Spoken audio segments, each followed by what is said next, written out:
初開始去衛生署診所接受口服藥物療程嗰陣，李婆婆點都吞唔到藥丸，一粒粒藥丸卡住喺喉嚨，要好耐先吞得完。而每次後邊又有好多人排隊等食藥，佢都覺得好尷尬，仲話唔想再嚟。於是我哋教佢想像當食香蕉咁，將啲藥丸吞埋落去。佢即刻笑住咁話：原來可以咁㗎！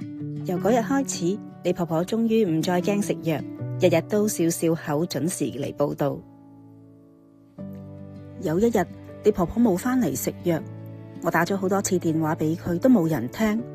後來知道原來李婆婆個仔突然過咗身，悲傷令佢失去咗意志，仲入咗醫院，連藥都唔想再食。李婆婆出院之後，我哋每日都打電話關心佢，同時鼓勵佢返診所繼續食藥。幾個星期後，佢終於再返嚟診所食藥。我哋遞上一杯暖水同香蕉，好似之前咁陪住佢。早前李婆婆返嚟復診，當日正係佢生日。當李婆婆見完醫生，準備離開診所嗰陣，醫生同護士一齊同佢講：生日快樂！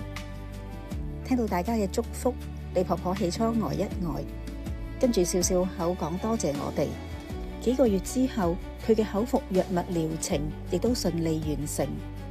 之後每次返嚟復診，李婆婆都會帶住佢親手整嘅小手作俾我哋欣賞。